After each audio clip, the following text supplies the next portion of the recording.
KastKing visits the Columbia River in the Pacific Northwest, the mecca for salmon, trout, steelhead, walleye, smallmouth bass, and sturgeon fishing.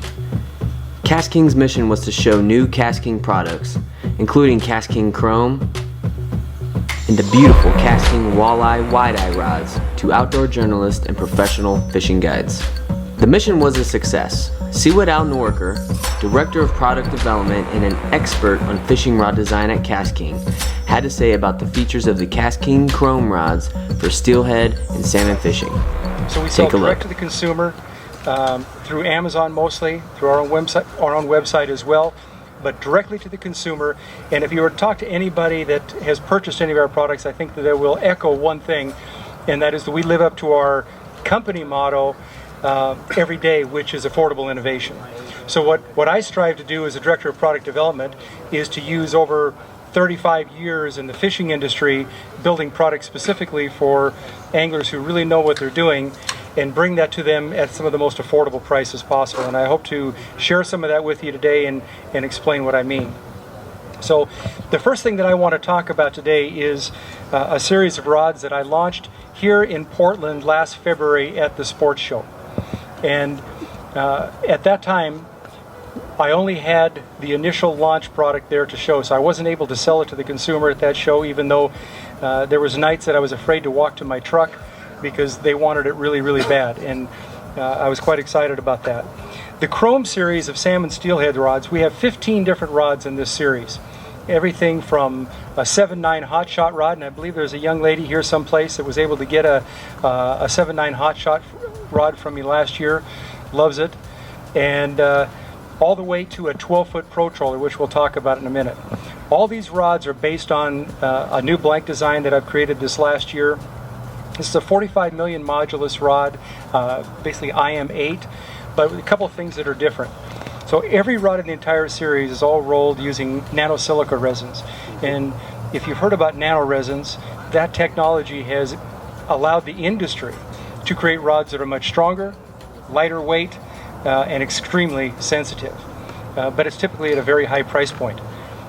We're able to bring these rods to the market from $129 to $179, even for that 12-foot pro troller that you see there.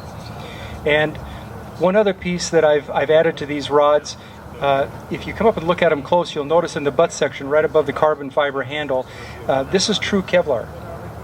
And I did that specifically for this fishery because you know what it's like when you get that hot fish at the side of the boat and it makes that last death run, and you got a customer that maybe, or a client that isn't quite as strong, and that rod comes down and it whacks on the gunnel of the boat and you end up fracturing that rod right there. It might not break then, but it may break down the future.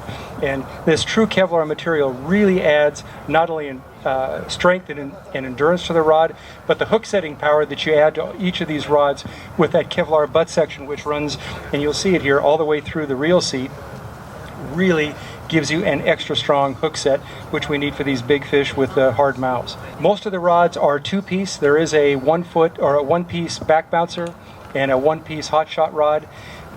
This happens to be the 8'2" two-piece hot shot rod, and you'll notice it has the strike tip. This is one thing that I think people have really come to love already. Everybody here know Bob Reese, or a lot of people know Bob Reese, okay? Well, Bob is our lead pro staff guy out here in the Northwest, and I work specifically with Bob in the design and the development of each one of these rods and the actions and the tapers, and I think we've really nailed these rods. He absolutely encouraged me to put strike tips on almost everything. I only left it on on some of the trolling models. I didn't do it on the drift rods or the float rods, but when you take that 12-foot pro troller up in the bow of the boat, and then the 10.5 in mid boat, and then maybe a 9-foot model at the back of the boat, it really helps the guy running that motor, whether it be a guide or just a sport angler, to really see that strike very, very quickly. And it's really great in low light conditions. Certainly you get enough rain around here, right, down on the coast, or fishing early and late. That strike tip is really a difference maker.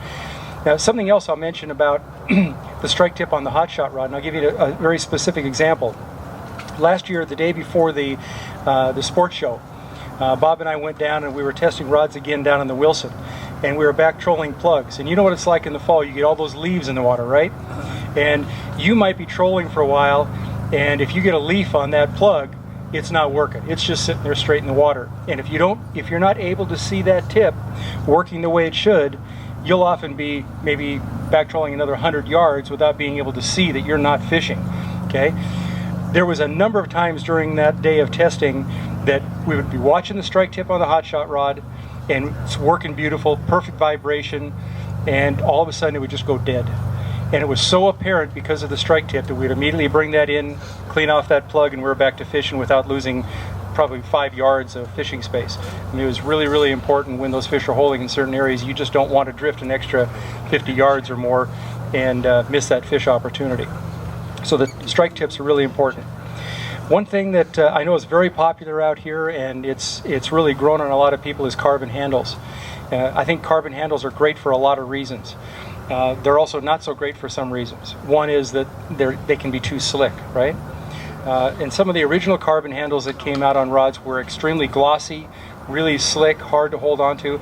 I strongly encourage you to come and feel this carbon handle that I've designed. It has I'm not going to say it's a grit, but it has a texture to it, and it really helps in that. They still come out of rod holders in the opposite direction very, very easily, but in the pullback position, they grip very, very well, whether you're wearing gloves or whether they're wet or just bare hands. So I think you're going to like the carbon handles that we've used on these. One thing I want to mention about components is components can make a big difference in building rods. Not only do they improve the action and the quality of the rod and the longevity of the rod, but they can also raise the price a lot. But I want you to know that even at the prices that I mentioned on these rods, and this is really goes back to our roots of affordable innovation, I use only the best quality guides. These are all Fuji components, Fuji reel seats, TVS and ACS reel seats, really high quality components that are going to last you. They're great with braid, which we all use out here. And I think you're going to find that this is a fully featured rod in the entire series, but at incredible prices. Again, I think it doesn't do me any good really to hold up these rods. You really need to come feel them, and I'll have them over here. You're welcome to walk over and pick them up, and you'll understand that the 12-foot Pro Troller and the 10.5-foot Pro Troller were developed specifically for that technique. These aren't just long rods, okay? They were tested over and over, hours and hours, and tweaked to make sure that when you're working that Pro Troll, you get that big, long, 1-second thump. Perfect action on that rod, but at the same time, when that rod bends over from the lower 2/3 of the rod, it will bite hard in the rod holder, and we tested it up to 20 ounces in big current down in Tillamook and in the Columbia.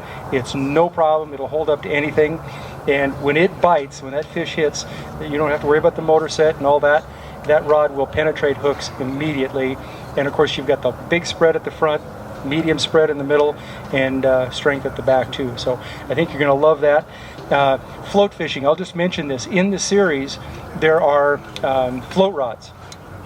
Beautiful float rods, lightweight float rods that are so important. Now, I remember 30 years ago when I was fishing out here, when I was first starting, we were all trying to drift slinkies or lead core or whatever, you know, and how hard was it to feel that bite?